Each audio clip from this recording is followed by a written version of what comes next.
যুবক ভাই, আমরা নিজেদেরকে নবী প্রেমিক, রসুল প্রেমিক, আশিকে রাসূল দাবি করি। ইভেন আমাদের সমাজে অনেক মানুষ দেখা যায় যারা নিজেদেরকে আশিকে রাসূল দাবি করে, কিন্তু তাদের মুখে রাসূল সাল্লাল্লাহু আলাইহি ওয়াসাল্লামের সুন্নত থাকে না, বা রাসূল সাল্লাল্লাহু আলাইহি ওয়াসাল্লামের সুন্নত নাই। আপনি যে নিজেকে আশিকে রাসূল দাবি করতেছেন, কিয়ামতের দিন যদি আল্লাহ রাব্বি সাল্লাল্লাহু আলাইহি ওয়াসাল্লাম আপনার আমলনামা দেখে বলে তুমি না আশিকে রাসূল ছিলা, তাহলে তুমি দাড়ি কাটছো কেন? দাড়ির গুনাহ কেন লেখা এখানে? তুমি না আশিকে রাসূল ছিলা, তাহলে তুমি 30 বছর 40 বছর তুমি চাকরি বাকরি করছো, ঘুষের টাকা নিছো কেন? সুদ খাইছো কেন? তুমি হারামের মধ্যে লিপ্ত ছিলা কেন? এই সমস্ত জিনিস যখন আল্লাহ রাব্বি সাল্লাল্লাহু আলাইহি সাল্লাম দেখতে পাবে, তখন আল্লাহ রাব্বি বলে মস্কারি করো তুমি আমার সাথে? রাসূল সাল্লাম যদি সেদিন এই কথা বলে, তো আপনি যাবেন কোথায়? একে তো আমল করেন নাই, একে তো নিজেকে মিথ্যা আশিকে রাসূল দাবি করছেন, দ্বিতীয়ত একটা তহমত দিয়েছেন যে আল্লাহ রাব্বি সাল্লাল্লাহু আলাইহি ওয়াসাল্লামের আমি আশিকে রাসূল, অথচ আপনি রাসূল সাল্লাল্লাহু আলাইহি ওয়াসাল্লামের সুন্নাহ মানেন না, আপনি নামাজ পড়েন না, আপনি রোজা রাখেন না, আপনি গরিব মিসকিনকে হেল্প করেন না, আপনি মানুষের হক মেরে খান, আপনি ওজনে কম দেন, আপনি ব্যবসা বাণিজ্যের মধ্যে আরাম ঢুকাইছেন। এই সমস্ত কিছু করেও আপনি নিজেকে যে আশিকে রাসূল দাবি করেন, কিন্তু আপনার আমলনামায় যদি আল্লাহর হাবিব এগুলো দেখে, তাহলে আপনার অবস্থা কি হবে আপনি একটু ভাবেন, অনুভব করেন। আশিকে রাসূল দাবি করি আমরা, আশিকে রাসূল, অথচ আশিকে রাসূলের সিটা ফোটাও আমাদের ভিতরে নাই। আমরা যে আশিকে রাসূল, তার সিটা ফোটাও আমাদের ভিতরে নাই। আল্লাহ রাব্বি সাল্লাল্লাহু আলাইহি ওয়াসাল্লাম মানুষকে কষ্ট দিয়ে কথা বলতেন, তুমি তো মানুষকে কষ্ট দিয়ে কথা বলো।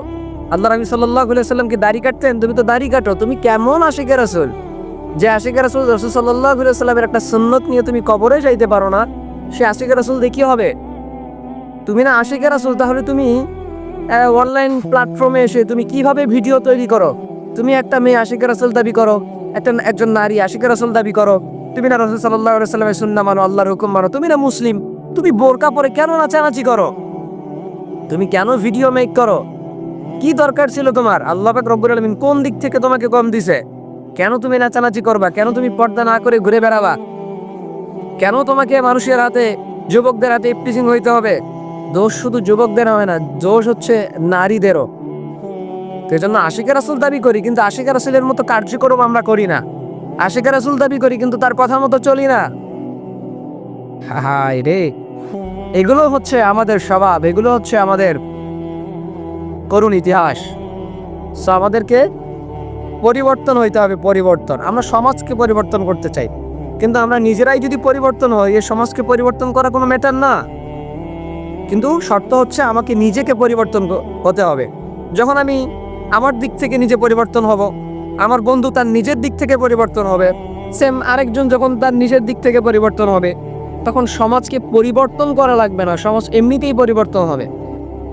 সো প্রথম কাজ হচ্ছে নিজেকে পরিবর্তন করা। নিজেকে যখন আপনি পরিবর্তন করতে পারবেন, আপনি যে কোনো সময় যে কোনো কাজ করতে পারবেন। নিজেকে পরিবর্তন করলে সমাজকে পরিবর্তন করা সম্ভব।